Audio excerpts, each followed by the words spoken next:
before and after people record. Right. So I'm always like, let's hit it. But yeah, well, anyway, Dr. Art, welcome to Radiant Creators. Thanks for being on. Here we interview. Yeah, here we interview inspiring people to inspire others. That's the idea, if a person's doing inspiring work or something inspiring or whatever it is, it's just kind of contagious. And so the work you're doing with, we'll get into everything that you're doing for sure. But thought we'd share the inspiration. And we were just talking about Arizona and Phoenix, even in the 90s, if you drove through here, Phoenix and Scottsdale, it was all Pima cotton fields and irrigation going across the endless desert. And now, if you fly into Phoenix International at night, or you fly out at night, this place is bigger than LA. It's crazy. Mm-hmm. Yeah.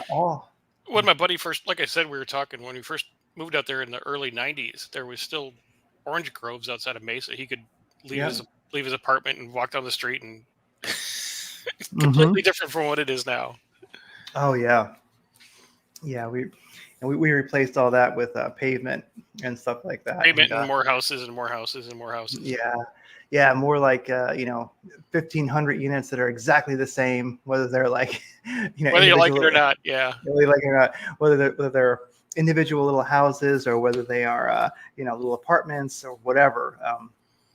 So thanks for coming on. And so Dr. Art, one thing about your YouTube is your bio, like your about me is very, very slight. It's like all the crap in one spot. Here's a couple items, like this is like my favorite nylon braided fuel hose. And, and so who is Dr. Art? And, so you really are bridging the gap. I call this Dr. Art's Hot Rod Rehab, best of analog old school and computerized new school, because you're doing both, which I think is important. Yeah. Well, it's when I was, teenager and even before that and stuff like that in the 20s, that's all there was analog was points, maybe electronic ignition here and there, but, carburetors and, tech and your combination tack dwell meter to tune everything in and a vacuum gauge, and that's what you had. And that progressed. So I've always had extra cars around. Right now I just got 5 at the house, which is kind of low for me. But mostly the majority of them Ford, the Ford company Mercury products and things like that. Lots of F-100s, F-250s, Broncos, probably close to 200 Mustangs in and out. But I've had a plethora of everything. Like I got, like Dodge pickup trucks and Porsche 914s and El Caminos and, you name it. So it's a whole, like, oh, this is cool. I'll buy that. Oldsmobile Cutlass T-top one from the, the mid 70s. Just whatever's kind of cool at the moment, pick up and enjoy for a while. But it started, I don't know, this mechanical kind of obsession probably started really young, because I can remember probably maybe 10 years old. And for Christmas, I got this 150-in-1 electronic projects little board. And what it was a board with all kinds of different resistors and capacitors and kajinguses on it. And they gave you all these wires with bare ends, and all these components were linked. They had like a little spring that you push over the spring, put the wire in, and attach different things. And there's a book they gave you, and you could make 150 different things. You could make a radio and different crystals, get different channels, and you could make a strobe light, and you could make a loudspeaker, and you could make all this kind of stuff. So the kind of like, oh, this is cool, mechanical stuff started, probably way back then, before then. And it was, lawnmowers, mini bikes, go-karts, dragging home cars at 14 years old, get yelled at for that, and flip them 6 months later, and being a 14-year-old kid and make $300 and give your dad $100 for using the driveway. And it was carte blanche after that to use the house. Wow. But and I've been to make the side stuff's always fun, but for the real money part of it, I've always been um, automotive, either retail, sold new and used cars for years, worked fixed ops, service advisors, service, manager, directors, recon manager, um, did training for corporations for Toyota and Cummins and Nissan, and was with Toyota on the retail side for 13, 14 years. And then the last 13 years was with Nissan North America here in Tennessee. And the last 7 of that, I ran the certified pre-owned program for all the U.S. dealers. So I had been to 500 different Nissan stores, and my group of contracted employees and regular field folks, we would made a program, and we would train everyone from the mechanic to the owner of the store on the whole program. So I've always been kind of knee deep in it, and for luck, I would say, just did real well at that. So Yeah. I was able to have all this side stuff. So you started at 14 dragging home cars and flipping them. Yeah. And it was originally not going to be a flip, but I was told I had to get rid of it. So, yeah. Well, and unfortunately at that time I had a buddy whose dad he had a Corvette, and he had stuff, and he's like, he kind of helped me stuff to get the thing running.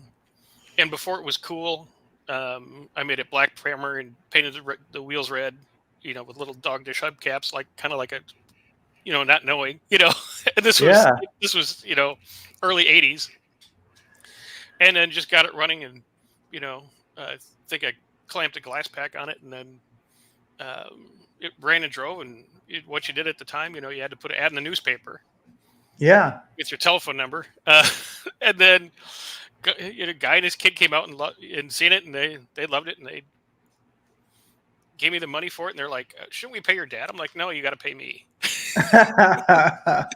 Wow. So, but then I really had to wait, for my, actual car, my first actual car, for a little bit for then, but that's how it all started. Wow, really. right there in the driveway at 14. Your first car dealership, your first pre-owned. Yeah, exactly. My first pre-owned reconditioned vehicle. Yeah. Yeah, that's awesome. Wow.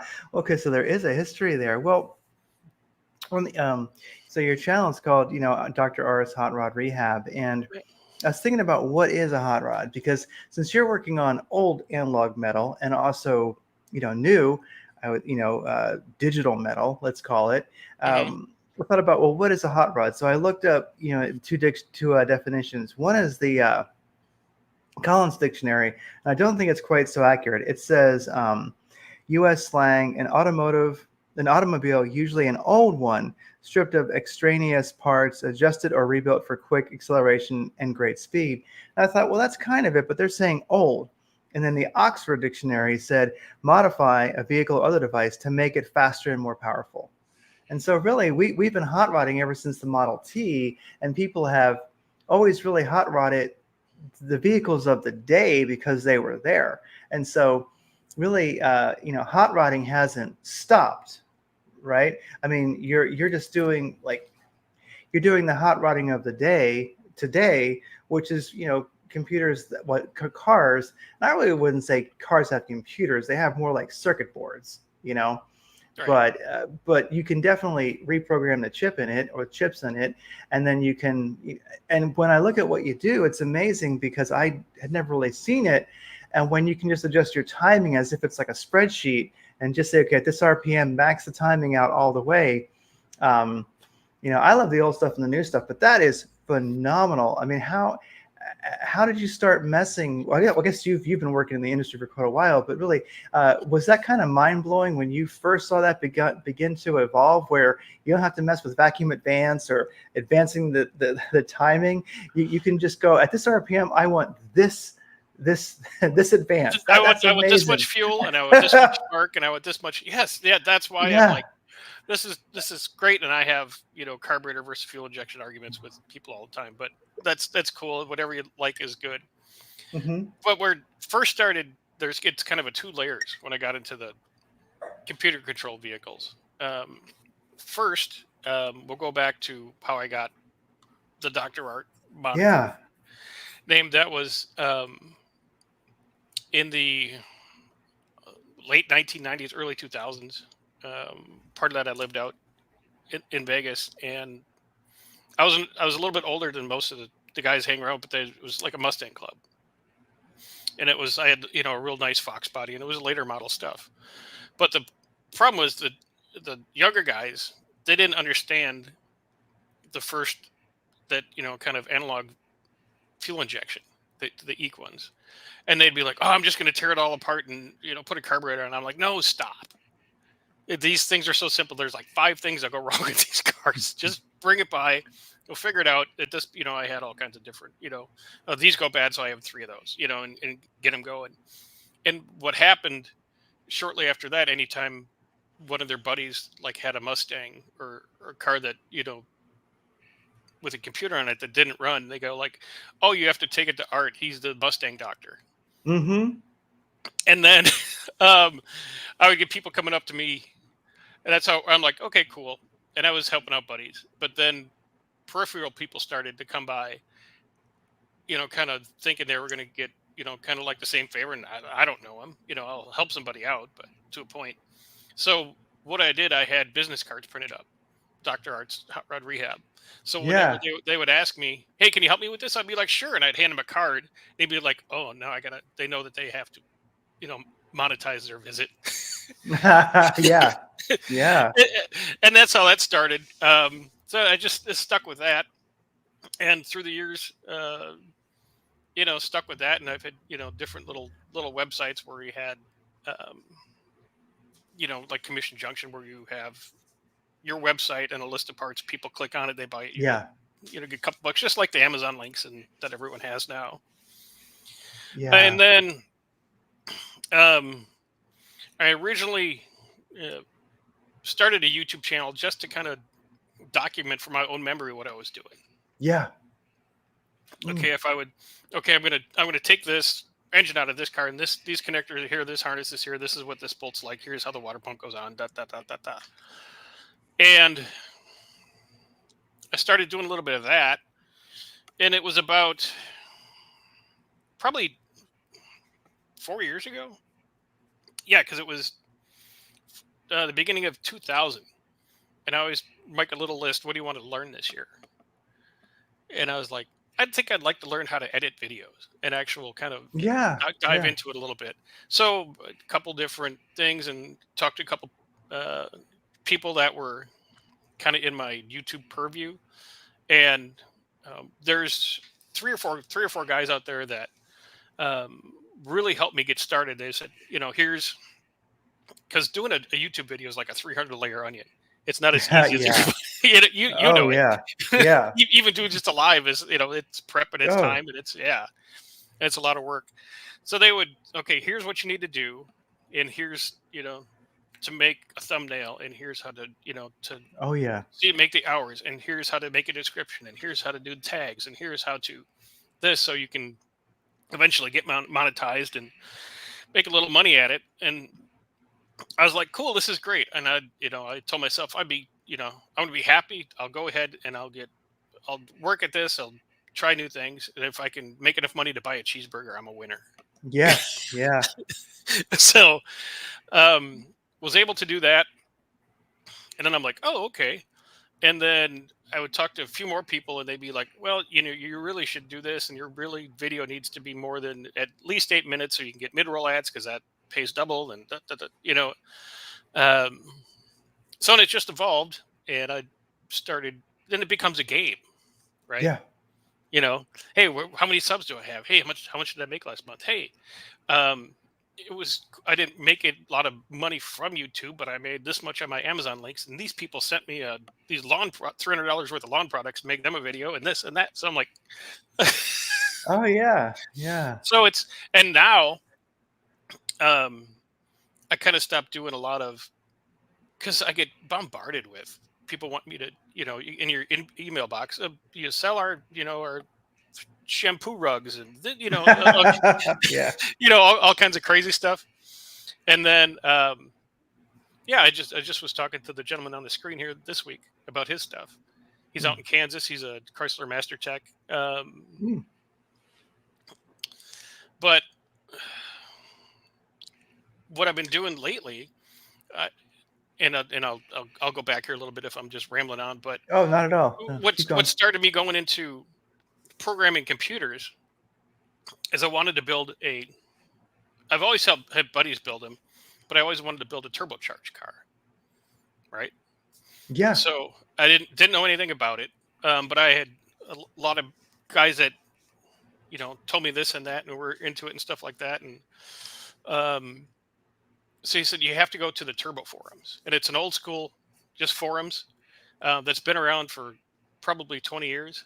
And if anybody ever wants to learn anything about fuel injection or how to turbocharge a vehicle with, $10,000 or with $50, read there. That's What's it called? It's called Turbo forums. Turbo. Okay. Yeah, real simple.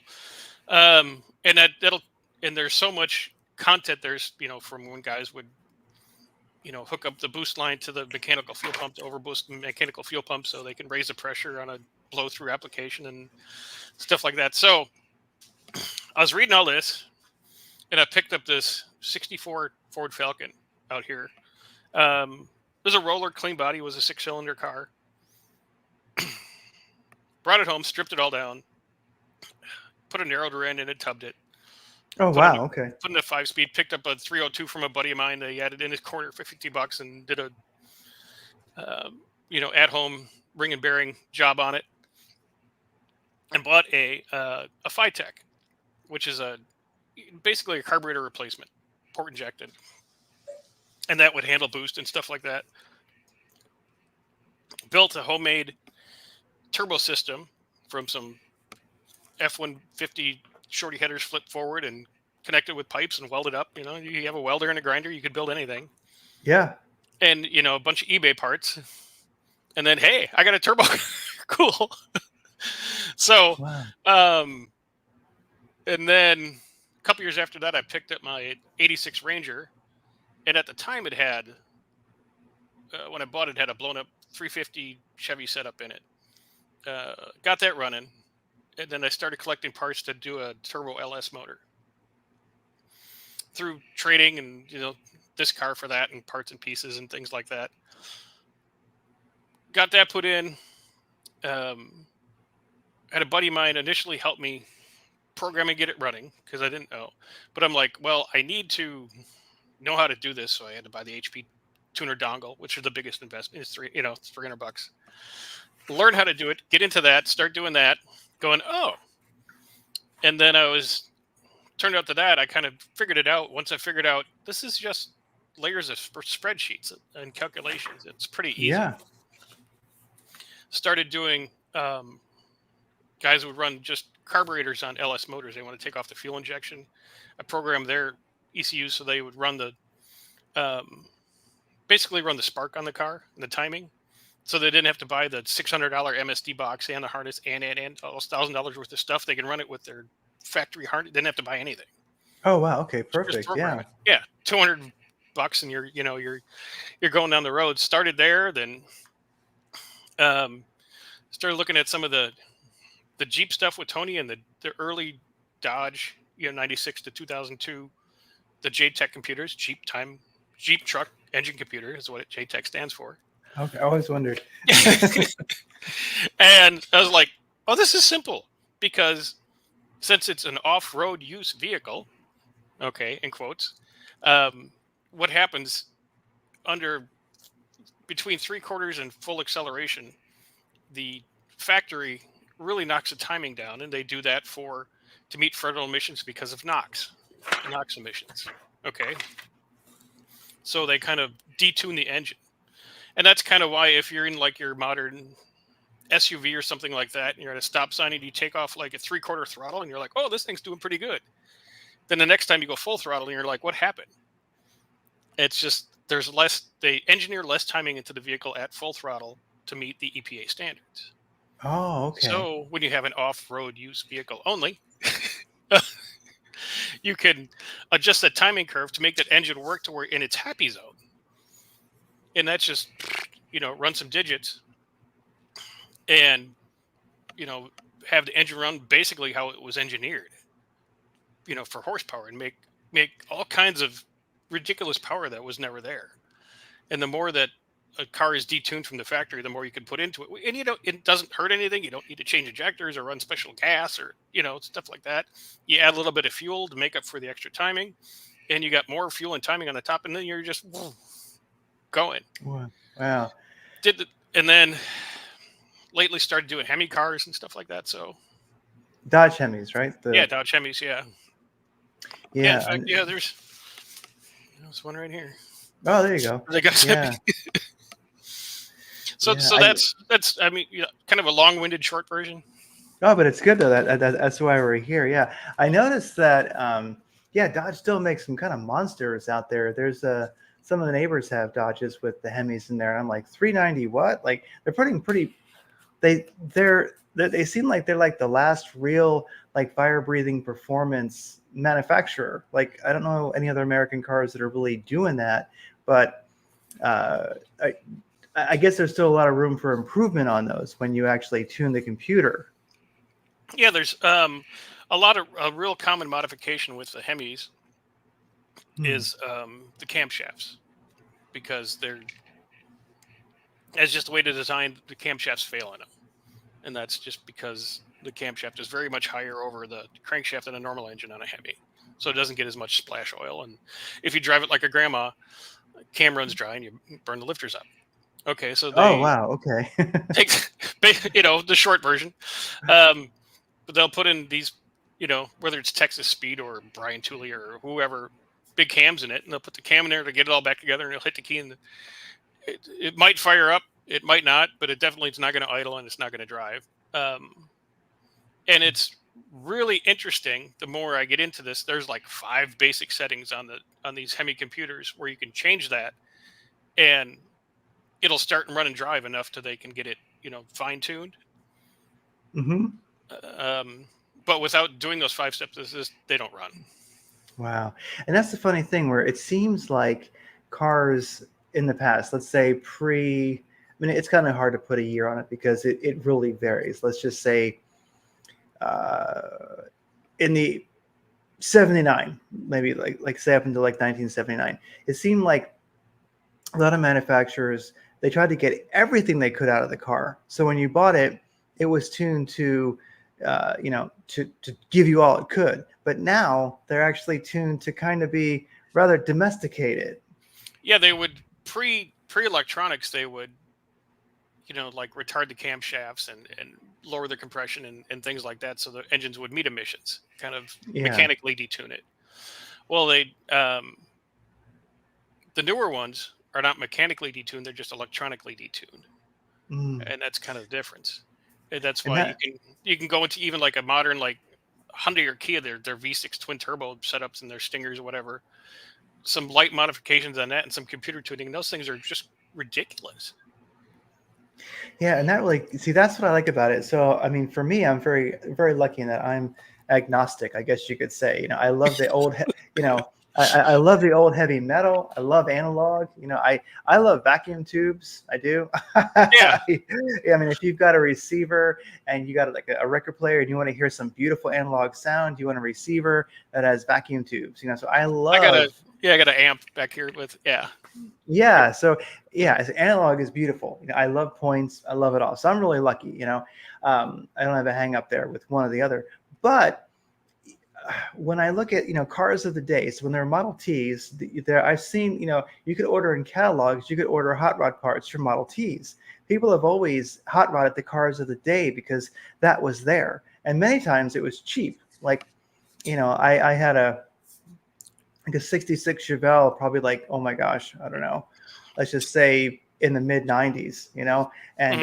yeah, I hot rodded that some. And I bought that car for a couple $100. I wish I'd kept it just to Yeah, get, I just that's how like much they it. were. They was great. Yeah, Yeah, it was a piece of, it was a, 66 Chevelle. Who cares? right. I think I bought it for $900 and paid too much for it. I mean, now, wish I'd kept it. I still love it. But like, so you always work with almost like the junk of your time, like Yeah, give me it something is. that, yeah. I'm 100% guilty of that because I'll go buy somebody's junk and I'll hot rod it. I mean, I have, a hot rodded, F-250s that I found in a barn, and Oh yes. it's stuff like that, and stuff like the Jeep behind you.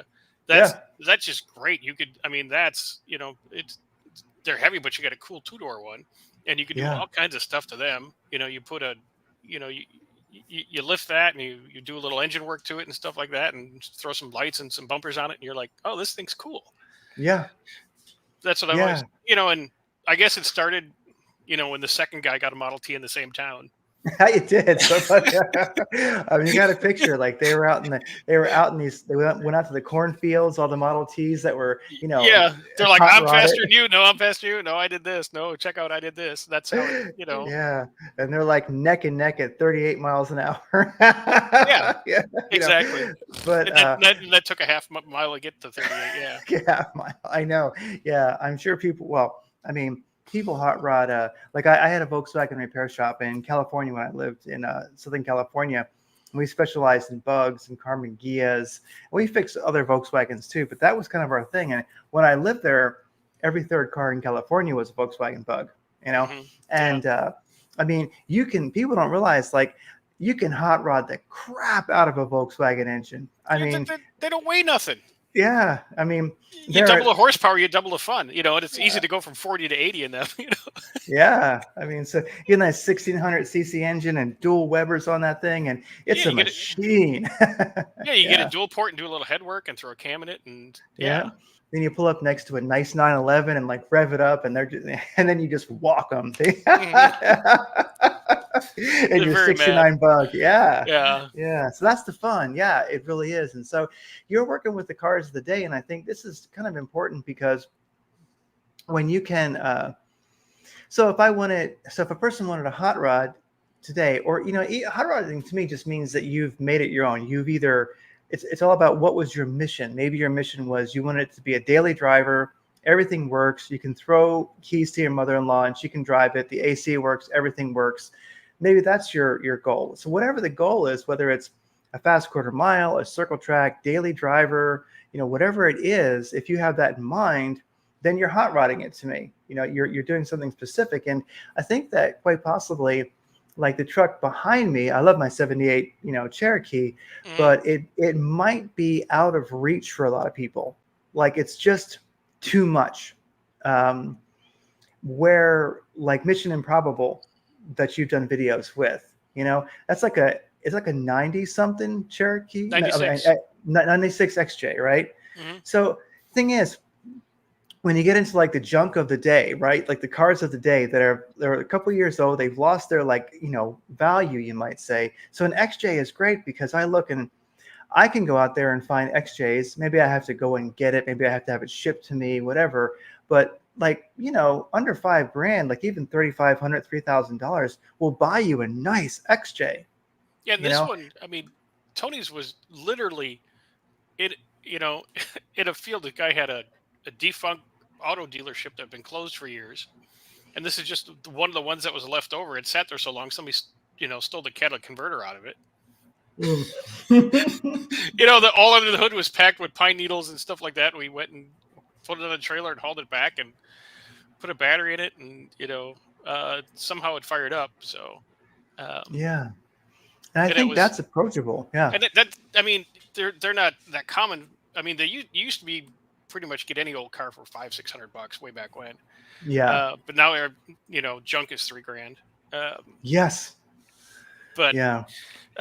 you can they're still out there. You find you just have to open up your peripheral a little bit, and your options. I mean, you can, I'll, if I think it's, unless it's hideously ugly, I'll hot rod anything. I don't Yeah. care that Well, much. That's the thing. Like, I almost don't want to mention it because it can do a lot of damage to a person financially. Is Mentally and financially, yeah. yeah, make sure your relationship is stable before you do this. Facebook Marketplace. I mean, look for vehicles there. Maybe you got to go to Utah to get it, but you can still find, if you have something in mind, you can probably find it. You can But find it. it's getting to the point where you either can't afford it or you got to fix it. Right. But that's the thing about hot rodding is I think that maybe something like the XJ, something a bit newer, it offers a person something more. How do I put it? A new hot rod or something more manageable, attainable, that makes sense. I don't know. I mean, who doesn't want a '66, Chevy 2? I do, you know, but I'd probably have to get one that was rusted in half if I could find it, Right. Yeah, exactly. with like no engine, that a family of possums has been living in for 12 years and stuff like that. And you have to, because I always went for weird stuff. Yeah. It's because I like to flip cars because I like to take people's money. Yeah. But way back when, I used to, I mean, Ford F100s for Yes. years. Beautiful. Because nobody really knew what a 100 was, and then when somebody had it, they were just like, they just dismissed it. But it's a a lightweight, basically F-150 with a V8, and stuff in it, so you can all the Mustang hot rod parts, that you'd put on a '70s, Mustang. They all go in there. You can make it sound really cool. You can, you know, lower it slightly, even with the I beams and stuff like that, and clean it up and make it cool. And people wanted this, and I did real great with them for years until freaking Gas Monkey decided to put one on television, and then the whole market, the prices tripled overnight. And I'm like, well, that's Oh, done. Then I went into, and I started, I had a bunch of Mercury Cougars and did real good with those. Had a real beautiful one, '68. But then I was shipping Cougars and parts over to um, the UK, and if you really want to, it doesn't take a lot of effort, because people in the UK, if you have a really clean American whatever, it doesn't really even matter that much. Even like Falcons, what I would yeah. do is I'd find it, because I lived out in Las Vegas and here in Tennessee, not a lot of rusty cars because I'm from Wisconsin. I know what a rusty car is. Um, for people that buy them in the UK, you take out the seats, you take out all the carpet, so that you videotape the floorboards and the trunk and everything like that, like a full disclosure, and you go Hmm. on their UK Falcon or UK Mustang or whatever boards, and you go, "Hey guys, what do you think about this one?" And inevitably, you'll have somebody going, "I'm sending a guy with a transport in a truck. He'll be there, Tuesday," Wow. because Yeah. they don't want to buy them if they're too rusty because they won't pass their MOT. And they don't want to Yeah. spend the money on them. And they've had tons of nightmares. So if you just take out all the floorboards, um, not take out the floor, take out all the carpet, all the seats and stuff like that, and say, yeah, I have all this stuff, but here's what the actual car looks like underneath floorboards and stuff like that, and they'll buy them, and you'll all the money for them. It's a tiny bit of a hassle, but it's really not bad because you just go, look, you transport it. It's here. I have a title.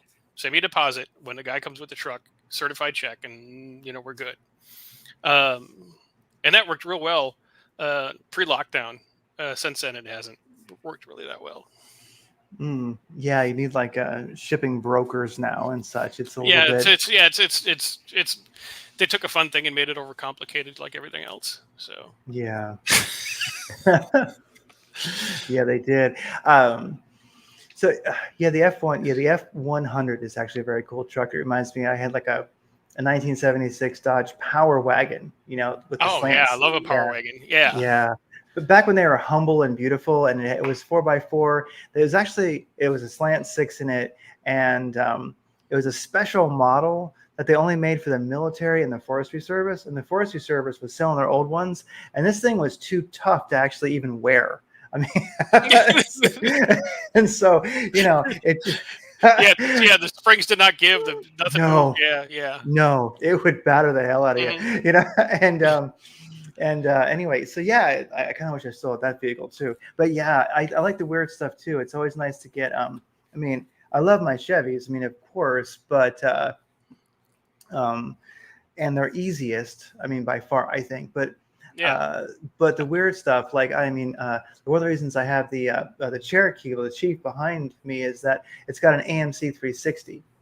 You know, and I love the AMC stuff. Like I would love to have like a 70 and anything like 70 to 74 Javelin, you Okay. know, would just be phenomenal. But you know, the last one I saw that was even approachable was like 19. It was like 19,000, and it was turd brown. You know, There but was a relatively inexpensive blue one on Marketplace here in Nashville. If you want to pop that up, and oh, when I'll you're have to done. look. Yeah, Um, yeah, the AMC stuff be cool. The AMC guys are definitely AMC guys. Way back when I was in the military, lived in California up in Victorville. A buddy of mine, Doug Eisenbice, I think was his name, but he had an AMX that he had, all the stuff done, the 401 with, all the oh yeah, spent all the money on it. He was, his family was doing okay, so he could afford to just do whatever he wanted to the car. And thing was ridiculously fast for a late '80s car yeah. at the time period and stuff like that. It's the proverbial, take the $100 bill off the dash type car. So Oh wow, yeah. So it is fun to find the odd stuff. Well, that kind of make one of the things you've got on the channel is Big Richard, and yes, you have some merch that says life is best with a Big Richard. So what is Big Richard? Big Richard was a project that between Uncle Tony, Kiwi, and myself, we came up with for a vehicle for Power Tour, because we're going to take Tony was going to take his Charger, Kiwi was going to take Big Marge, and all I had was my like Nissan corporately, new vehicles and stuff like that, because the Ranger's not really, it's just a race truck, and then the Falcon I had taken it apart because it was so ugly I had to paint it.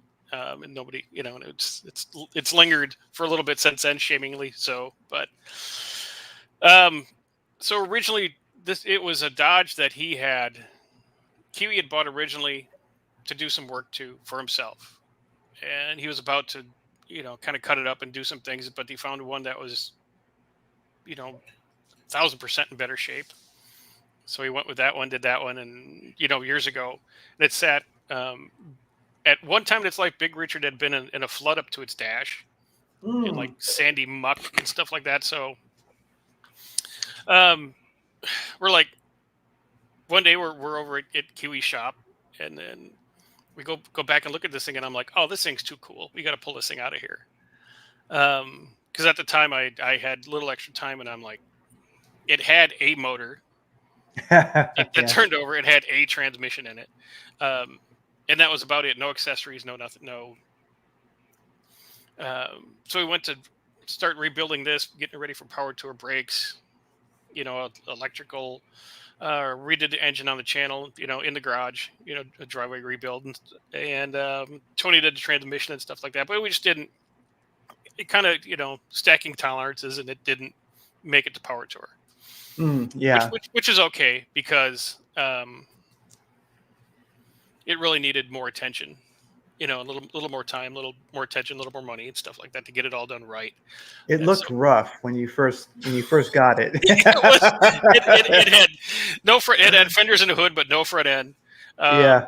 No radiator. The radiator support was in the back and stuff like that. One of the doors was off of it. It had, sitting on two wheels, and the front wheels were like this because the tie rod was all pretzeled and stuff like that. So it was, Mm. yeah, it was pretty bad. This is, it was bad, but got a lot of help in it from those guys. And then it's just because it's an old truck, it's stuff's kind of easy, right? It just Oh takes yeah. time. It just takes time when it's in such bad shape, because everything is full of, what we called flood goo, which is just Yeah. sticks and rocks, and in the motor, and the trans, and the rear end, and all the Mm. brakes, and all that. Yeah, yeah. So um, to get that all cleaned out and try to do this all on, quickly and with no budget. So it was fun, and it's running and driving. It's up on the lift in my shop now, and I had to was loading some content here. I had to rewire the whole back of the truck because I had no power to the taillights, and the whole like taillight harness that runs from it actually starts at the firewall. It goes all the way back on the truck. That whole harness was just shot. Yeah. So I had to make a new harness, run all new wires, and so kind of everything's been like that. Really nothing that was, the truck had nothing. Nothing worked. So now it's actually I've taken it around the block, but that's as far as it probably should have went. And Yeah.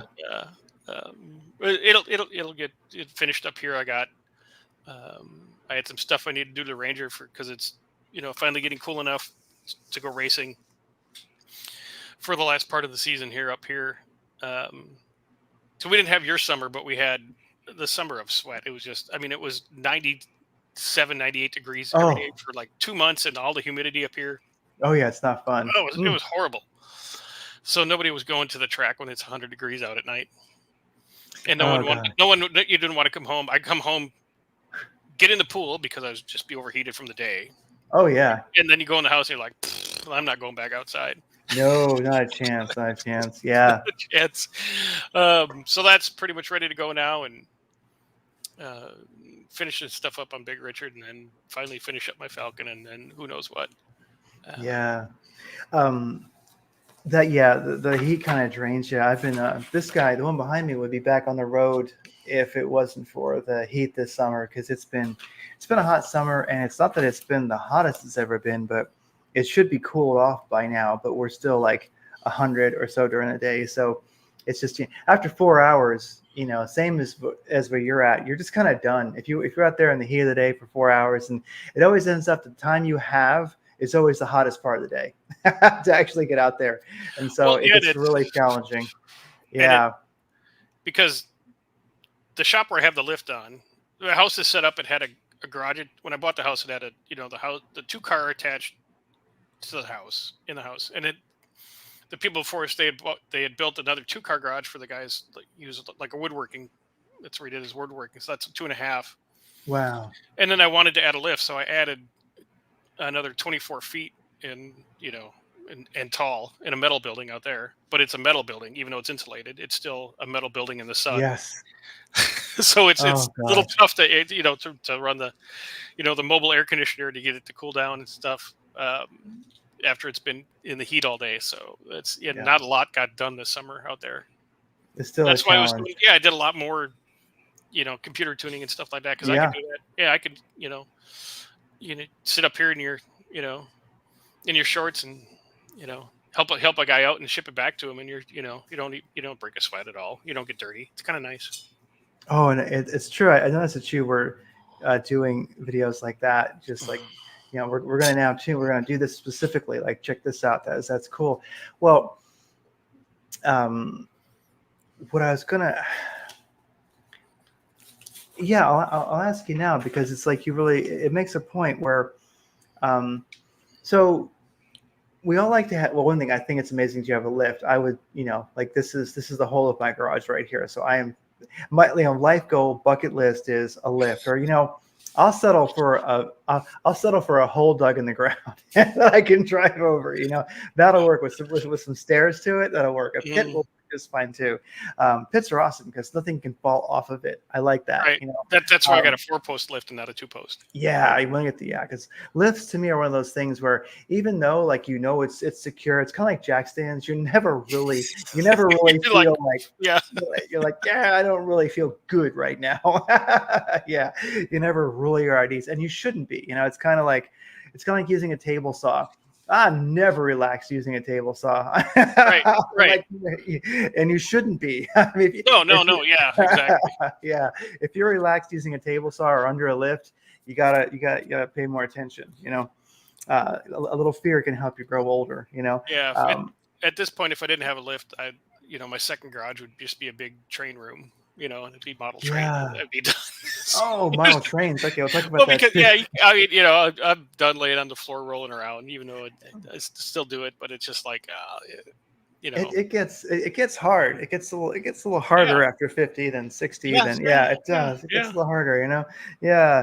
Um, well, it's one of the things I was gonna want to ask about was so a lot of us who have mechanical dexterity, we have some mechanic skills. We think to ourselves like, yeah, and we oftentimes end up doing work for people, Right. and it seems to me like a real sweet spot. And I'm definitely we're not stealing business from Dr. Art, but it seems like it really is a place where if you're computer savvy, or even if you're not, I mean, you don't have to be computers. How would I put it? If you're a computer person, great. But even if you're just whatever, even if you're not, if you are a mechanic first, then it just seems like a natural progression, because who doesn't want to make money out of the garage? Who doesn't want to, help people? And it seems like it really offers a whole vast amount of opportunity to the backyard mechanic who either is helping their friends and or making money. Well, yeah, and it is very important that you have a very solid mechanical understanding of how vehicles work before you get into tuning, Hmm. because and lately I had, they don't, but it was a late model Hemi for a guy, and it's kind of the same thing, and he's still having trouble. I'm like, look, this thing should run beautiful. Okay, you have something mechanical wrong with the car that we need to address first.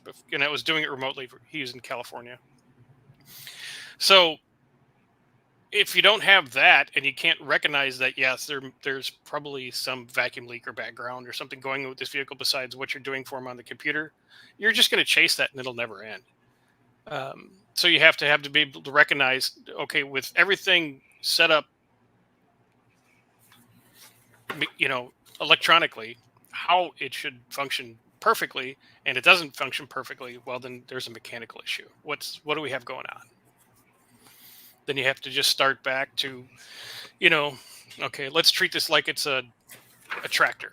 Does it Yes. have compression? Does it have spark on all the cylinders? Does it, you know, when you hit the key, does the little thing go around? Um, and go back to that, and that helps a lot.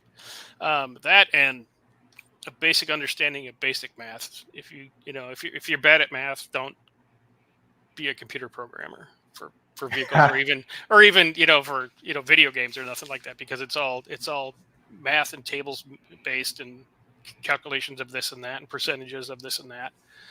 And if you can't, all that stuff I can fire off in my head.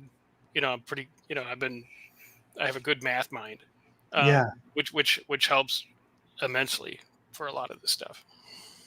Yeah, I can imagine. Yeah, because it's sort of like about. I think about like in high school, we used to have drafting class. If you wanted to take it, it was one of the electives. If you wanted, Hmm. there's always those couple classes you could take, that were not part of the standard curriculum. And I thought drafting was cool, and it was definitely difficult to get the lines drawn just right, and then this, and how am I going to make this 3D? And it was these little brain teasers, and we would, draw our little drawings and then measure them and everything, and then get graded. And then, of course, CAD comes along, like digital drafting, and without this ever not being true, people who learned how to actually do mechanical drawings on paper, you know, and could do that, could actually make a damn gear, could have to measure the teeth, and I have to, oh my God, um, we're always better at CAD, always at digital. There's just that they just had something that those who strictly learned via digital didn't have. It's kind of like artists. Every artist I've known that has, used physical mediums who then moves to digital is better. you Right, know and it's the same thing applies, because I've seen guys that really weren't the greatest like mechanics, but they were machinists, and they were like CNC machinists, and they programmed. They understood, left, right, up, down, three-dimensional, movement and stuff yeah. like that. And they're like, "Oh no, this should be over here like this." And that's just how Hmm. that's how that's how their head works.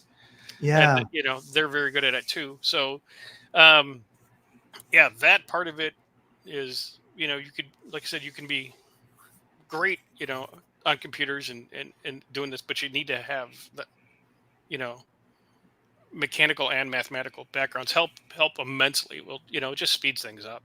You're not Yeah. staring at it going, uh, Yeah. which you still have to do once in a while, but um, it helps. Oh, it definitely does. And well, also one thing about hot rodding is that it seems like it helps people. So I'm just thinking about people who aren't already hot rodders, right?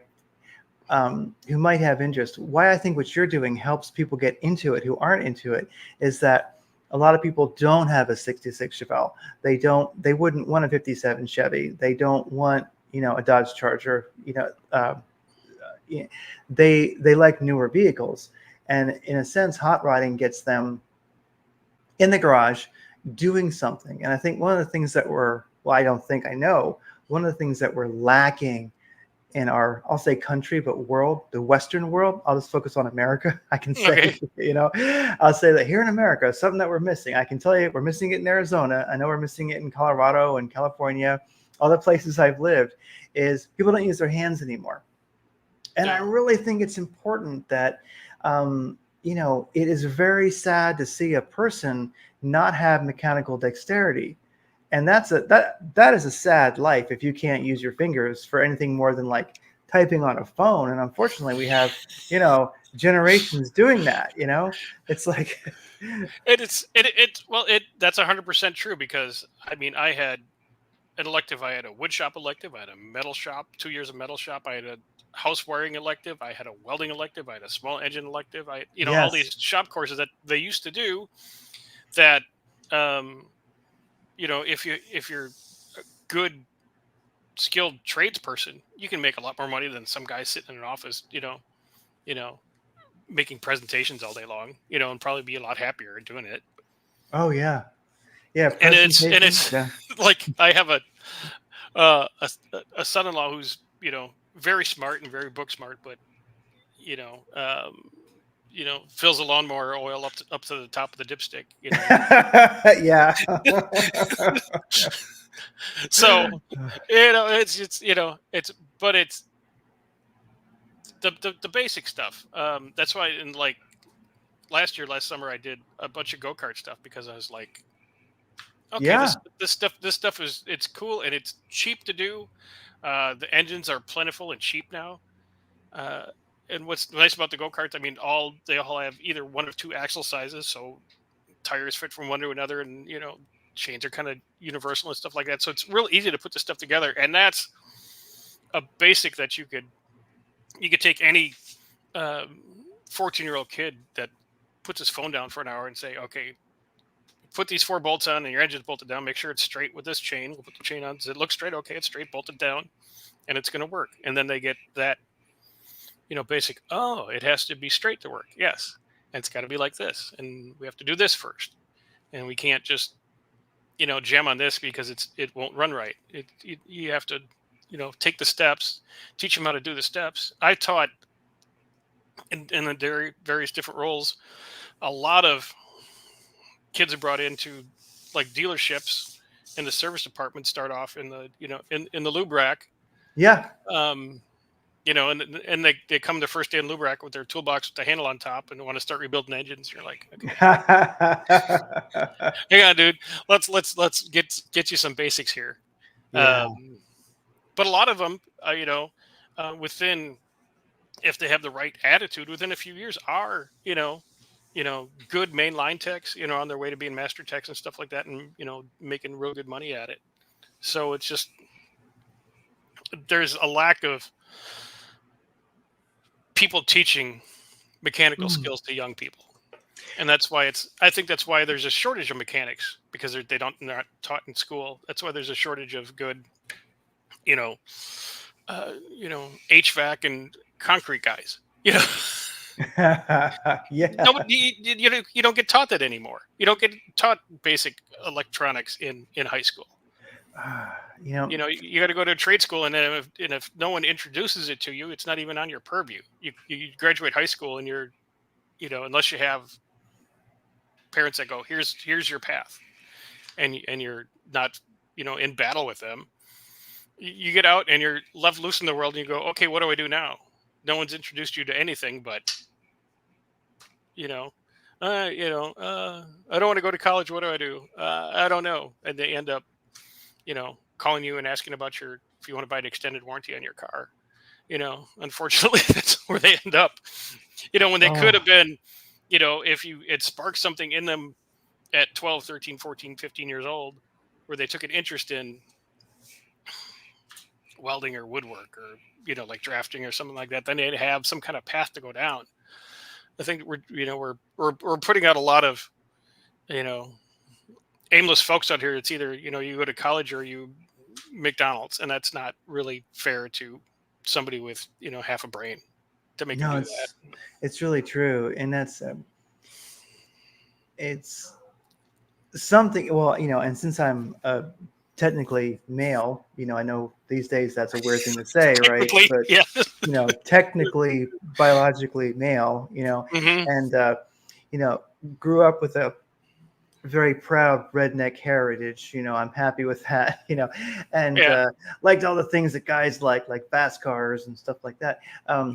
It does seem that this thing with young men, and I can say this being, a slightly older guy now, not as young as I was, that like um, young men are the most like aimless dumbasses on the planet. Like there's really nothing that is like prone to screwing up than a young male. Like they're built to do it, right? So what makes that not happen is when older men take an interest in them and they have mentors and someone shows them how to do Right. things like rebuild engines or you name it. Like yeah, like they start at the lube rack and then they move their way up. So yeah, I hear what you're saying because that's the thing. There's just so many young men that don't have older men that have skills that take an interest in them that help them.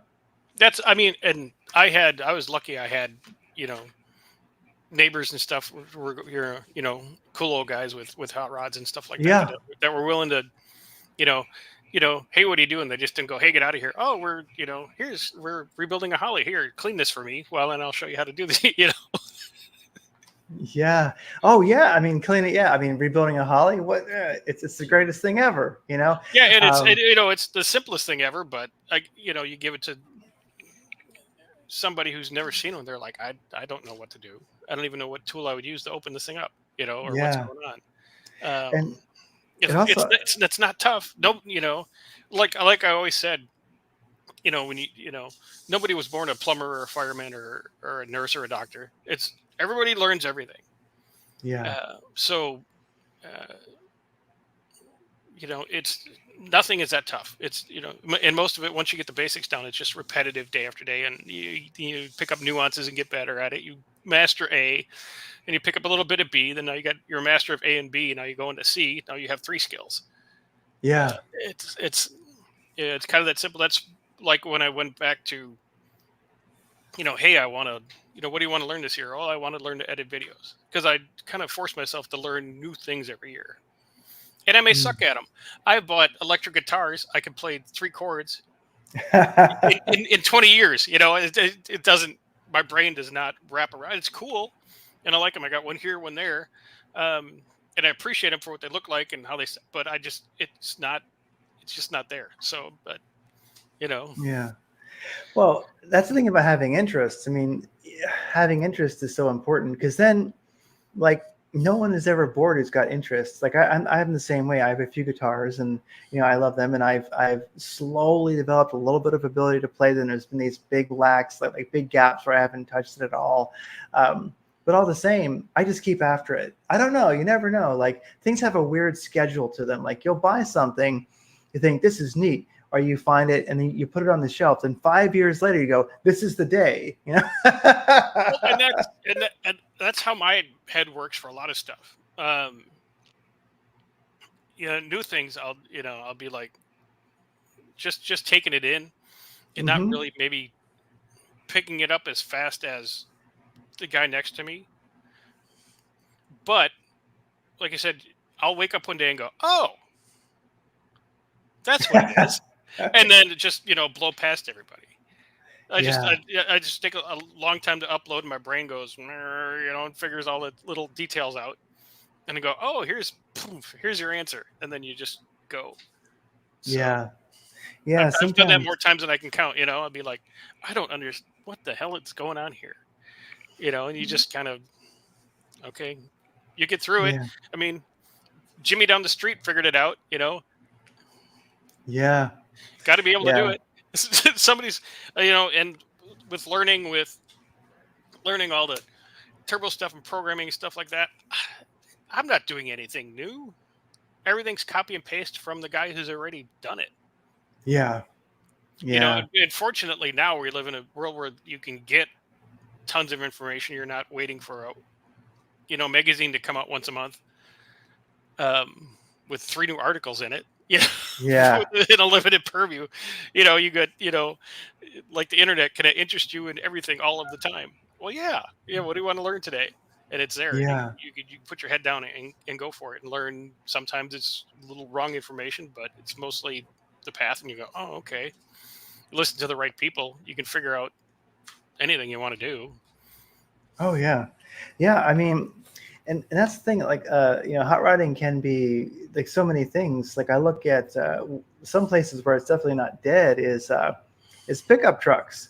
I mean, people love their lift kits and they love their 33-inch tires, and so the thing is, what then would come natural is, well, you gotta tune this thing a little bit different. If that template already exists, then you go to Dr. Art's channel and you can start to get an idea of how you do it. Yeah, and And like it's somebody's already done it.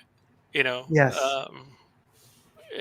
and that's my part of it, and along with that, well, like when you get back to building hot rods, I've always been able to kind of see what a project is going to look like 10 steps from now.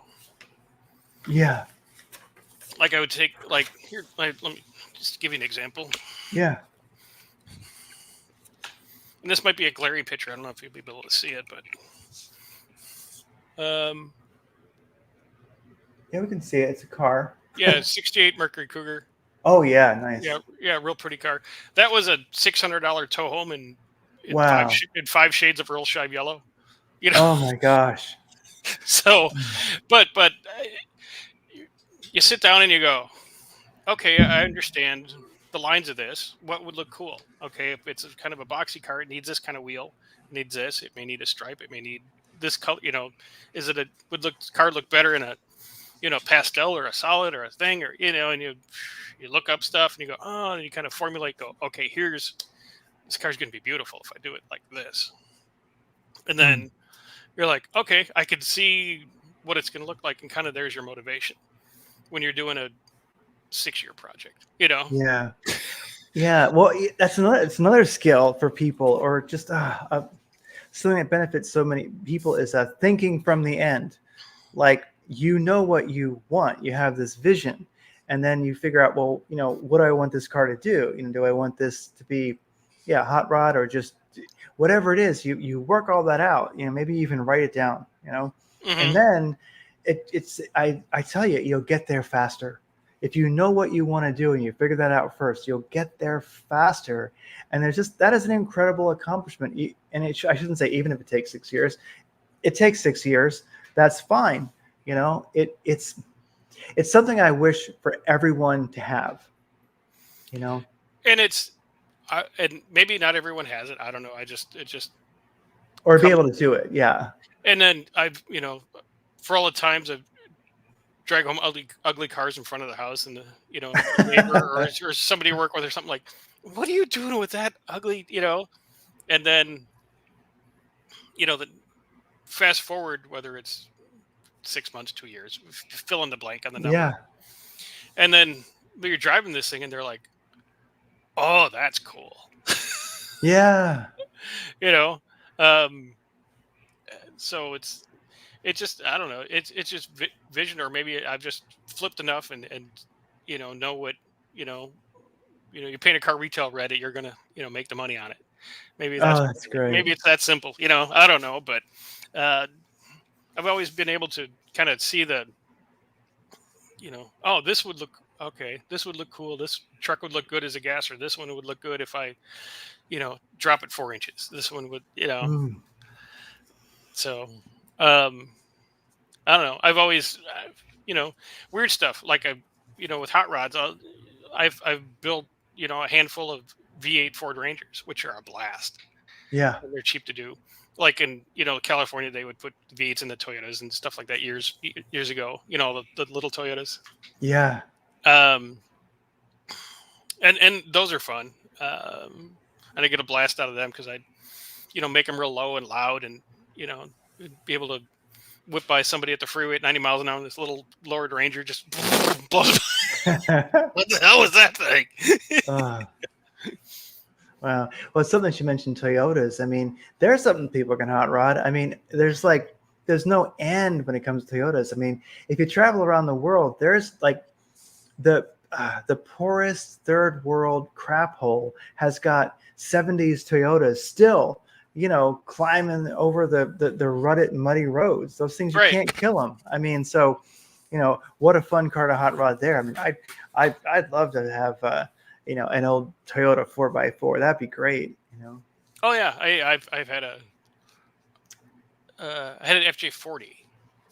Mm. The kind of the Jeep looking kind of style, not the big one with the long overhang over the back wheel, but yeah, that thing was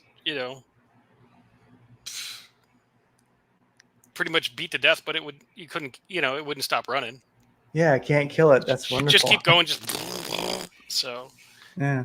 And then, so a lot of people have fear of the computerized cars. Now, I understand. Now, I don't so much consider them, computerized. I think more along the lines of they have circuit boards in them. But Mhm. to me, there's something about it's kind of two things. So one is if somebody finds a hot rod, whatever that means to them, like whether it's an old one, it's pure analog bliss, or whether it's a digital, powerhouse, they can get it. They can, to whatever extent, whatever their vision is, they can create it. Then they sort of have this car that, if they choose to keep it, will just run forever. Yeah.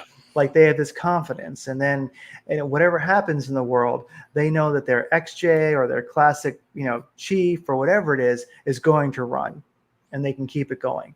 And I think that's really a certain confidence that people have that I think is great. It can motorcycles too, like your 74 Norton Commando is going to continue running. You can't stop it. So I think it's a lot of confidence to have something that how it works, and you can fix it if something goes wrong with it. Because like newer vehicles, I think it's neat. I was in I forget what it was, but a vehicle that had the integrated iPhone dashboard, and that's the coolest thing ever. I mean, I love it. That's really amazing. But I do sort of fear it. I go, oh my gosh, this is what kind of a pain is this going to be? 20 years old, and this thing it doesn't work anymore, and you can't find parts, and I'm like, yeah. Yeah. So it's confidence and longevity that you have this vehicle. Like this thing will run now and tomorrow and the next day and the next day. Even if I have to fix it, it will run, and it can do that. But yeah, the integrated iPhone dashboard, I'm like, this is so nice. This is bliss. But at the same time, I'm like, this is also, this thing ain't worth nothing after the extended warranty wears out. Yeah, exactly. Yeah, the warranty runs out. You go, here, thank you. I'll take another new one, please. Yeah. I know. I understand leasing. I'm like, all right, I will. I don't want it. I don't know. But there seems to be. Yeah, go ahead. No, go ahead. Oh, as I say, but there seems to be a cutoff. So like right now, is like 2021. Like there seems to be a cutoff where vehicles have gone too far. So when we think about something that we can hot rod, that we can tune the computer ourselves, that you can lift it, lower it, whatever. But there seems to be, like, right now, maybe vehicles aren't quite built for that. Is that true, or is not true? If they're on like a legacy platform like the Chargers and Challengers and stuff like that, they're still okay. Gotcha. But like the new platforms coming out where they have these little tiny engines that are, wound up to the bejesus, and a 3-cylinder with a turbo in a SUV for mileage. You're like, oh, oh, what a nightmare this thing's going to be in 10 years. You might as well just scrap it, Yeah. right? Um, and then most of the stuff is so ugly anyway, it doesn't matter. Yeah. And And so, that's what I feel bad about. The kids now, they grew up, in the back of minivans and SUVs. They weren't, you know, their crazy uncle or their grandpa didn't never had a cool two-door loud, whatever, burning tires out of it, stuff like that. They weren't exposed to any of that. It, yeah. God, I would like to take the kids today that have really no interest in cars, and then take them to like the Harley Earl Museum and show them all the Cadillacs and Buicks and stuff like that, and go, "This Yeah. is what a car's supposed to look like. All right, it's supposed to have lines. It's supposed to be beautiful. It's supposed to make you go, oh, I love you," instead Yeah. of, oh, let's get in the marshmallow and go to soccer. Yeah. They're just boring, and they never had a chance to be around any of the cool stuff. I mean, a mid '60s Cadillac, like a sedan DeVille, even a four door, like a sedan DeVille, a coupe DeVille, with the stacked headlights and the black and maybe lowered a little bit and stuff like that, and you know, beautiful car with all the chrome and stuff like that, versus their whatever Kia they're Oh, getting yeah. to school in. It's just like, oh, it's just a shame. They Oh, don't. yeah. Their imagination was never sparked for cars, so they're like, uh, Oh, yeah. I'll just play baby game in the basement, and Yeah, the damage. I don't think we'll ever really be able to calculate the damage that the lame ass Dodge Caravan has done to Americans. Like, I mean, what child drove around in a white Dodge Caravan, And then like they're also like, and then like they'd buy a new one. Then the dad would drive the old white Dodge yeah. Caravan, and you're like, dude, you need to just like cover yourself in testosterone patches, eat some red meat, listen to Ted Nugent, and like you gotta get over this, Like, I mean, Yeah, so I mean, practicality has its lane, but I mean, you have to, deviate a little bit. Once in a while, you have to. yeah, You can't just. But yeah, I mean, some people are happy that way, and okay, great, good for you. yeah, I was never like that. I need to wake yeah. the neighbors up every once in a while, and they don't Hmm. mind. So Yeah, it keeps them alive. It's like, I bet that, I would be curious. Like, has anyone ever hot rodded a white Dodge Caravan?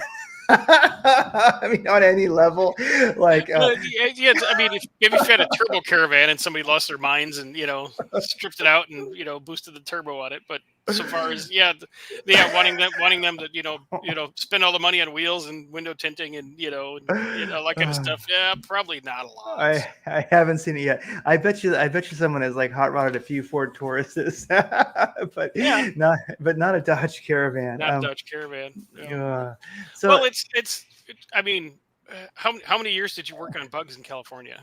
ooh, that the shop was only there about 2 years, but Okay, but again, you take the most mundane Volkswagen bug, and oh then yeah, throw some heat, in the engine, and drop it a little, put some wide fenders on it, some wheels, and drop it down.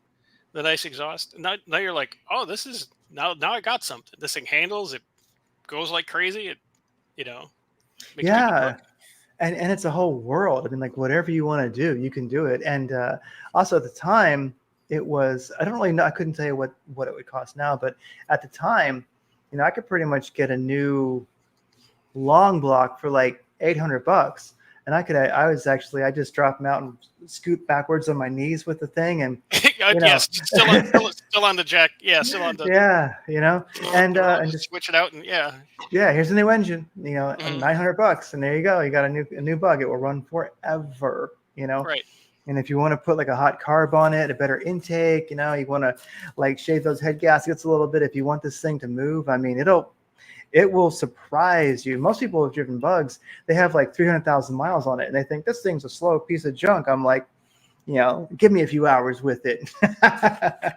The first time I drove a bug, that was done right, was out in California in the military.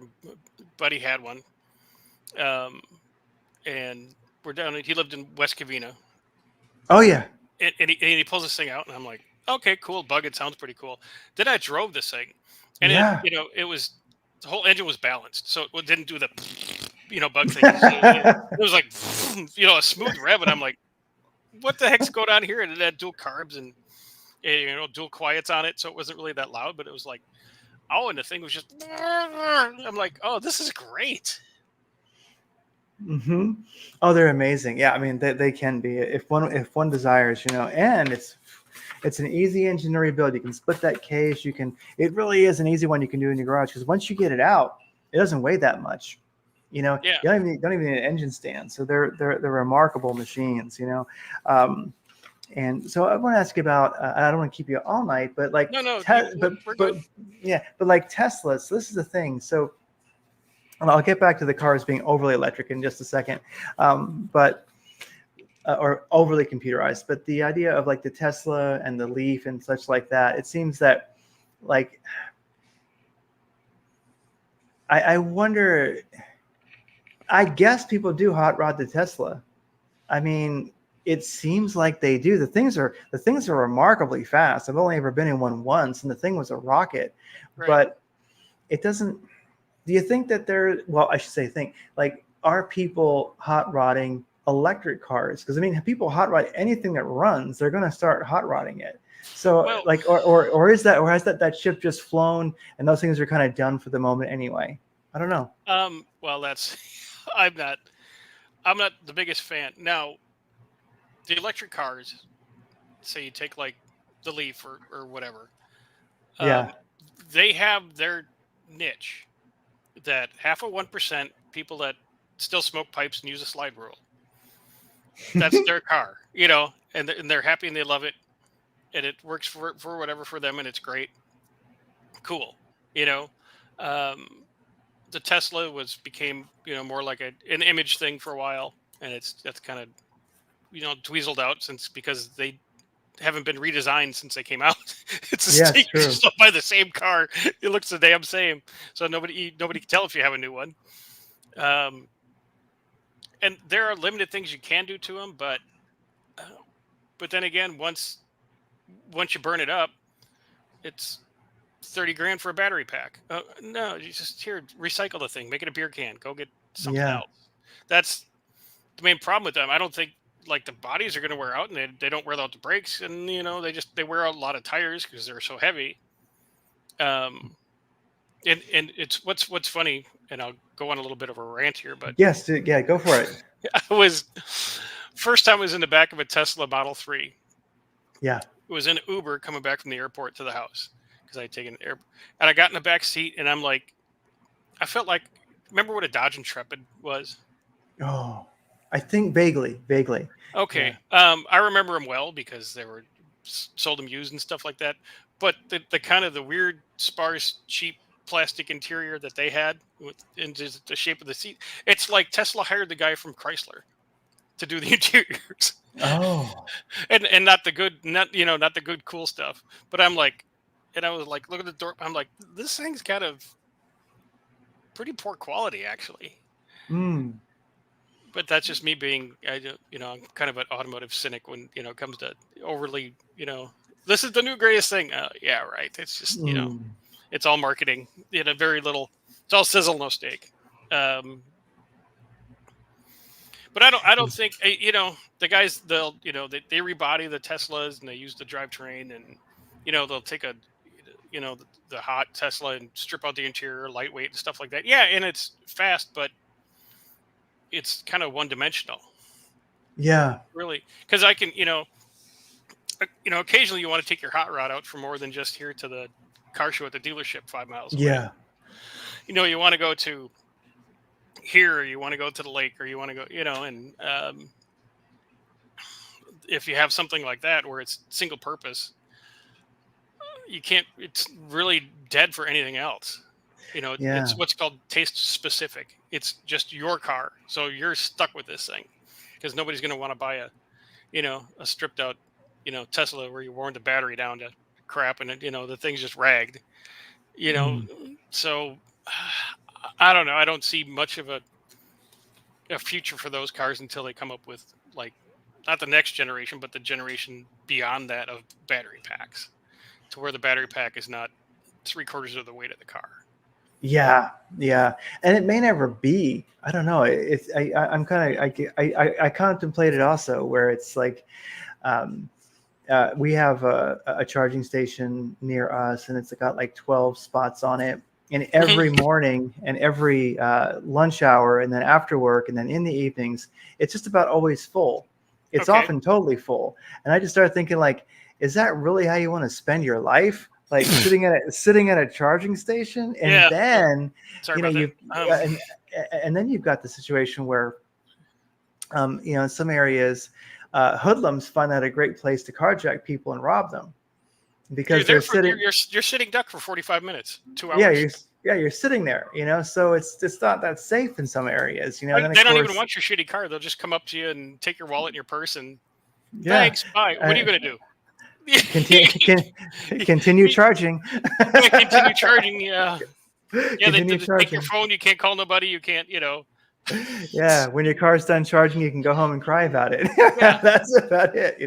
And then of course that's if they haven't stolen the copper charging wire, charging cable that your right. car Yeah, needs. yeah. Exactly. Yeah, So they come up and they rob you, then they steal your charging cable, and you're just screwed. yeah, There you go. Tesla, live the dream. yeah. But yeah, so yeah, I kind of wonder myself about that. And then of course, slowly, eventually the truth comes out, as many people have known, but that the batteries do degrade. So you're not going to get the range that you thought you were going to. And then really, it's only good for it. I think they really are a lease mentality, because who really wants it? That car doesn't have longevity. So No, it really is a lease mentality. they they have terrible residual values. Yeah. Terrible, because they have to make the lease payment so low that it appeals to those type of people that want an electric vehicle. Yeah. It And makes me then wonder. Go ahead. nobody wants them when they're old, because now it's Yeah. 75% battery. Now it's only got 100 miles range. Well, who the hell wants that? Yeah. What do you use it for? And that's the whole like smart city mentality, so they really, I wonder if, now this is way out there. And I mean, I know that many people will absolutely not agree with this, and that's totally fine. But I wonder if the Cybertruck was just an experiment to see if people will buy anything, Well, not so smart people with a lot of money seem to buy a lot of them. Yeah, it's like if you're just that damn wealthy that you just want it. Okay, cool. Hey, And amen. like I said, yeah, Have it. it's yeah. Oh, look at me! I bought a Cybertruck. Yeah. Yay! Good for you. I Yeah, know. and it's and I'm going to use it for this and that. The funniest thing, and I use this a lot when I talk to people about what they're going to use their vehicle for, is an old guy who used to train Chrysler dealers. He goes, look, 100% of Jeep owners go off road in their mind. Yeah, When so people buy these Wranglers and they buy this and they buy these trucks, and they're like, I'm gonna tow horses and be adventure man, and then they're just back and forth to school and to the mall, and not much else gets done. No, it's very true. Like somebody says, Dada LeBreton says that EVs are like margarine. One day the government decided that it was better than butter. Yeah, yeah. Yeah, then we realized it was a scam. And but yeah, so they really are kind of modeled after dumpsters. It's something. So I do wonder. It just seems like it's an odd vehicle, and I just wonder, like, they are experimenting on us. I'm very much the over the deep end conspiracy theorist person, and I just think, like, they wanted to see, like, can we make this jackass looking stupid vehicle that looks like a dumpster? Let's actually model it after a rolling dumpster, and let's call it, like, let's make it bulletproof, just because that's kind of cool, right? They'll buy it for that. And then Most dumpsters are bulletproof. Yeah. Yeah, most of, if you're not using a high caliber weapon, it's like, sure, it's like no one shot a Tesla, a Cybertruck end to end with a 50 cal yet, I don't think, so Right. it's not that damn bulletproof. It's bulletproof to the gangsters that might want to carjack you, but that's about it. And so it's like, I do wonder sometimes. I look at it and I can never decide, is that thing cool or is it just stupid looking? But I do think that they wanted to see, like, could we design this outlandish looking, dumbass looking vehicle that's ungainly, call it a truck. It's not a truck. It can't tow anything. They suck off road. If you really want to bang around something that pretty much is like powered by napalm, Yeah. if you want, sure, go for it. But everything is wrong with that vehicle in my mind. But yet I see them. I see more and more of them, and it makes me even wonder, like, it seems like you had to pre-order it. I think that might have been part of it too. So everybody bought them. They showed up later. It's almost like it kind of delayed people realizing maybe this thing is just another Dodge Caravan. Well, and the pre-order thing was kind of genius because you get, some guy who's, I'm getting a Cybertruck, and he talks about all his buddies and everybody at work for a year and a half.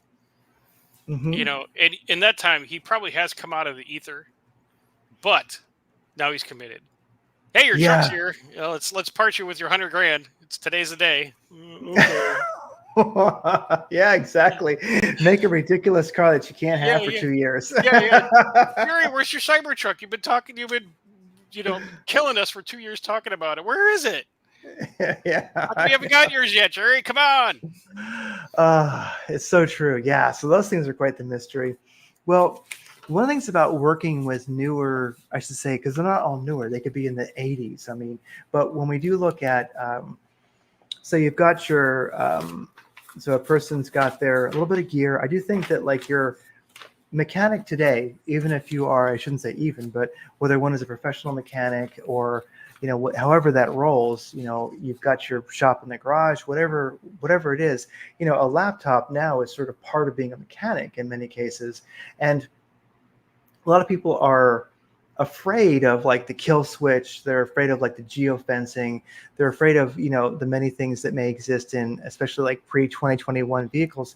But it seems like if you start to get involved and you have some knowledge and you can download your configuration, you can look at it, you can tune it, you can see it at least, and I would never suggest anyone do anything illegal. So only what is totally legal. But like, it seems like you'd have control over that. Like if you didn't want your kills, but you could unkill it. If you didn't want to be stuck in a geofence, you could unstick it. Maybe it's not legal, but you'd have the ability to. Also, a person could know, I think there's something about knowing, like people say your car is spying on you. Well, those features could get turned off. So it just seems like, part of this hot rodding is also stuff like that. No, you're right, because my motto is, for every system there's a more powerful anti-system. You just have to figure it out. And it's like these, like BMW and stuff, for a while they were talking about, when you lease your vehicle, well, if you want the heated seats to work, it's an extra $20 a month on a subscription and stuff like that. When because all you'd have to do is just go into the, if you could find a way to break into the body control module and turn them on and turn the communication to the mothership of BMW off inside the car. Hey, then you got heated seats for free. But what's it cost to build that system to do it?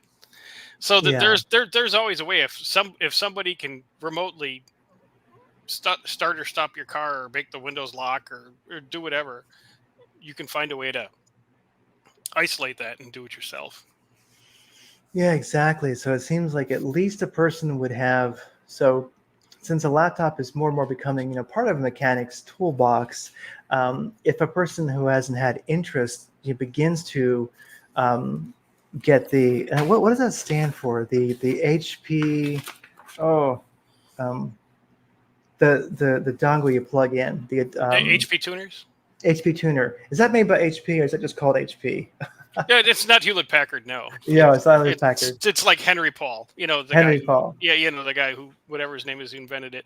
Okay. And the company he built around being able to, program, 96 and up, Gotcha. OBD2 vehicles.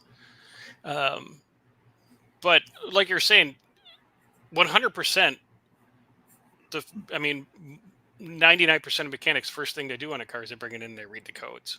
Yeah. And before they even start working on it, or they'll plug it in to see when the last time this service was done, or what's the life of the battery left, or how's the transmission fluid look, because a lot of these things are integrated now.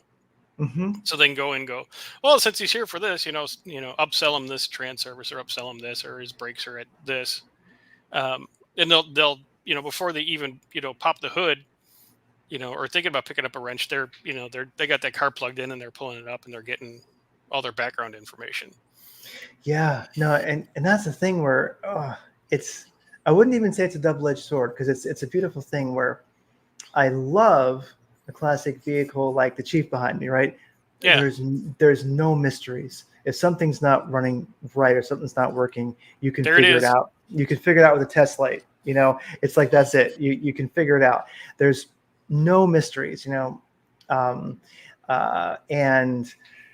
even if I want to get like a new go get a core engine and rebuild it over in the corner, then swap them out one weekend with two friends, you can do it. So there's no mystery, and I like that. There's something powerful about that. But at the same time, so I love the old metal too, but I sometimes think, man, if that damn thing only had an OBD port. Oh, Man, if this thing had fuel injection and an 8-speed transmission, get more than 12 miles a gallon, and it had, yeah, traction control at all four wheels, I could go up this hill a little bit better, If it had analog brakes, if I could just plug into it and it could tell me what's wrong. Oh man. If my wipers would work every time, yeah. Oh yeah, exactly. Oh, I know. It has a great big bar under the dash that goes back and forth, which is really cool, but watch out for your small animals. Watch your fingers, don't put your fingers your dog in there, he's sniffing to see what's going on. Yeah, because it doesn't, not much stops those wipers. But yeah, so there's that, I think if you just like everything, life is so much better, than having like, I like this and I don't like that. I love the old metal, love the digital metal. It's all beautiful. But it seems like if a person starts working with the digital hot rodding, then a lot of what is creepy, I'll call it, that is rolling in, a lot of like the more globalist features that are working their way the into overlords in your vehicle watching you and checking your blood sugar as you drive down the road. Yes, checking your blood sugar because the steering wheel can like sense it, and right, exactly.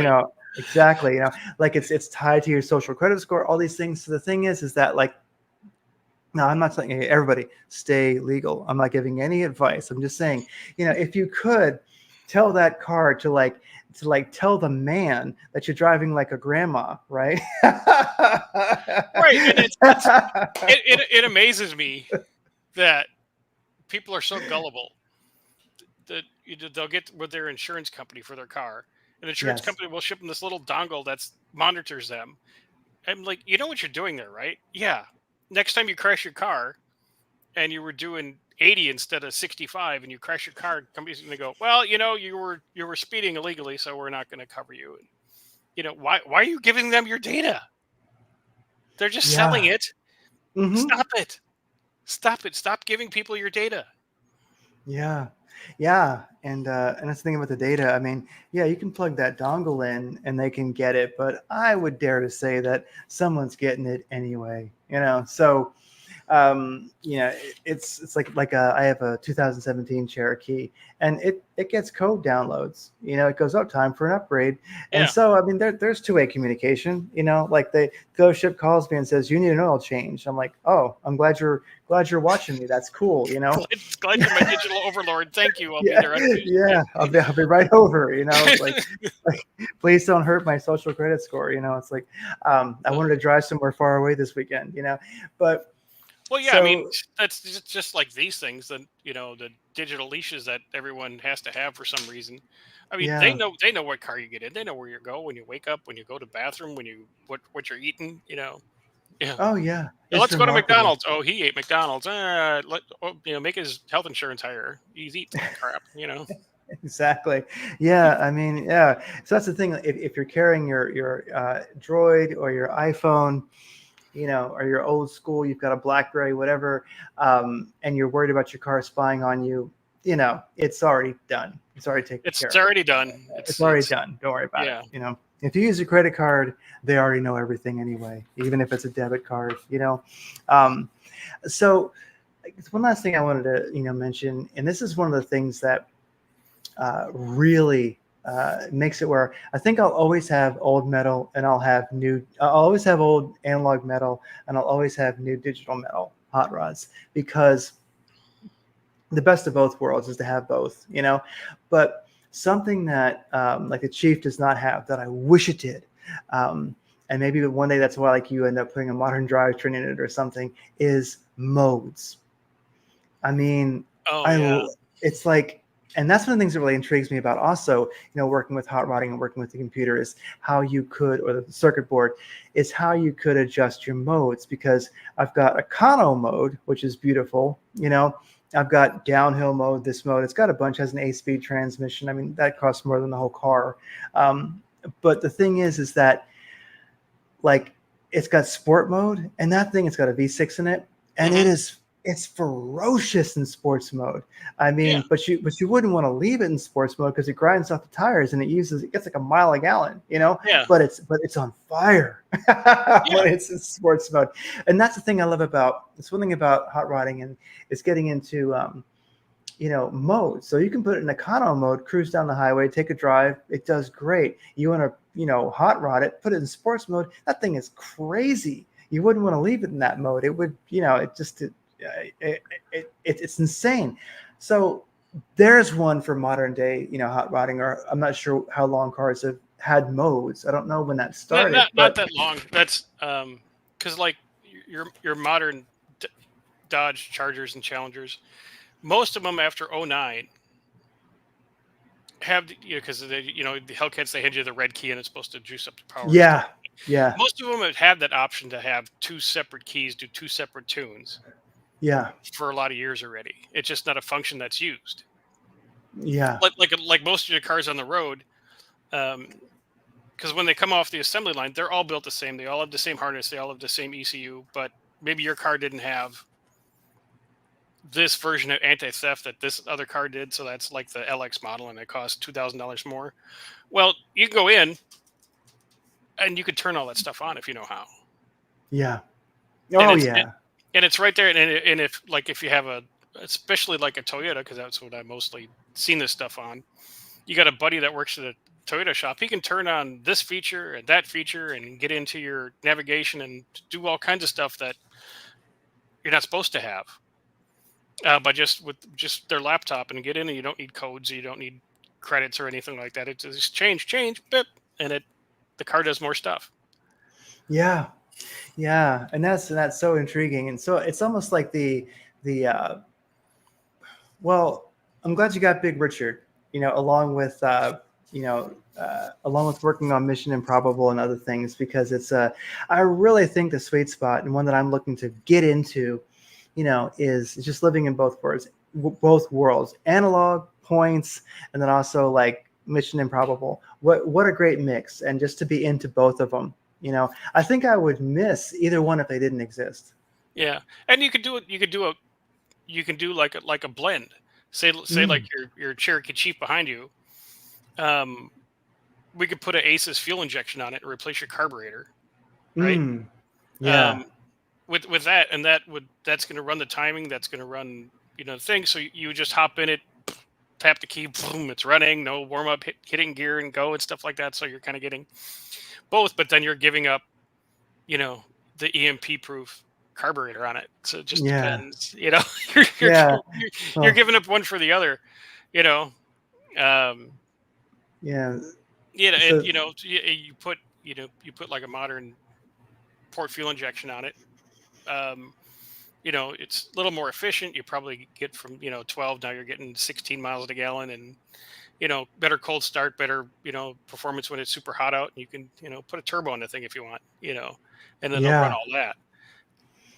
But then you're giving up, okay, it's not really running funny. It's screwdriver. Okay, perfect. Okay, good. Let's go. Yeah. Oh, it's a tough one. I think you gotta love both. You gotta love it. I mean, Mm-hmm. it's like I can always have my more modern engine in it. Then I can have my old school, engine with the carburetor sitting over there on the engine stand, and just hey, Just in case. just in case, it's like, all right, shit hit the fan. All right, put the old engine back in there. It's Mad Max time. But Yeah. even Mad Max had a blower. So Right. yeah. Oh, that's great. Wow. Well, it's been great talking to you. And I'm glad that we could, hop on and talk about this stuff, because I think that I don't know, just bringing peace between the two warring factions. I think And that it's yeah. it's not. It's like just you know, you like it this way. It's just a if you're more comfortable with a carburetor and points, great. But then you know, car's going to kind of smell Yeah. from the gas fumes, and and you can't really get a lot of good parts for the old cars anymore and stuff like that. It's all offshore stuff that doesn't last, and you're constantly replacing it. So Yeah. uh, Maybe it's yeah. Maybe not being too much of a Luddite, you could say, can help you, hot rod a little better, keep up with the times. Because I sometimes think like, yeah, a closed fuel system, I'd love that. That'd be really nice. And like when you come over to somebody's house, they don't think your car is on fire. or yeah, because the modern gas is made to evaporate. It's the Yeah, old gas had stuff where it wouldn't evaporate, so you could park your car in the garage. Now, if you yeah, park your car in the garage and it has a carburetor and it's new gas, you go out there next morning, you're like, what am I leaking? I know. Yeah. And it's not, you're not, it's just, this stuff is just, It's like it's the way it used to be. Like back when America was America, we just let fuel exhaust evaporate. We had yeah, so much of it. exactly. Yeah. Oh my gosh. Yeah. Closed fuel system. That's for commies right there. Yeah. But we can, Yeah. I can set you up with that. So if you ever decide you want to do that, give me a holler. Oh, I might, because I do like this. I would like to find a core engine for whether it's a 360 or a 401 or whatever, and you just get the core, rebuild it, and then swap it one weekend. And if I did, I think I would modernize it a bit, because I love my Holly. It's beautiful, but sometimes you got to ask yourself, would you miss it that much, really? Would you miss it that much if you could just hop in it, summer or winter, and just go boom and Boom. back out? Yeah. Yeah, would you miss it that much? It's kind of like people always say with Blackberries, I love the tactile keyboard. I love it. I'll never give it up. There's no Blackberries anymore. No, nobody has them. You didn't love it that much. So it's like, yeah. Wow. Well, Dr. Art, it's been great talking to you. I hope we talk again sometime. We will. And yeah, and this was great. So everybody, and I'll put don't miss Dr. Art and Uncle Tony tomorrow, because now it's the next Wednesday that they're doing that show. It's the second Wednesday of the week on Thursday. It's the second Wednesday of the week. Yeah, it's Redneck Wednesday. That's second Wednesday. Exactly. Yeah. All right, everybody, check these guys out tomorrow. It's even better. So take care. Thank you so much for being on. All right, Craig. Thank you. Oh yeah, I was going to say, I'll put links to all your stuff. And Dr. Art's mostly, he has a merch site, of course, but mostly it's if you go to YouTube and just Dr. Art Hot Rod Rehab, you're there. Yeah, watch videos, leave comments, buy merch, all the good stuff, Yeah, and even if you don't, like I've been, starting to watch the videos, and even if let's just say it's you're probably going to get it if you're already if you're already a mechanic, but even if you don't, just collect the data, because one day all those pieces are going to connect. You know what I mean? I think it's a skill to maybe you don't totally get it, but just watch it. Like I think one of the greatest videos, and I'll link to it for sure, is the one called History of Engine Computers, Good or Evil. It's an amazing historian's take, explanation, presentation, which is only about 15 minutes, on the history of computers and cars, and it's amazing. So I'll link to that in the show notes for sure, because that's a great place to start to get introduced to your channel and what it's about. Cool. Thank you. Appreciate that. All right. Take care. I'll talk to you again. All right. Thanks. See you. Bye.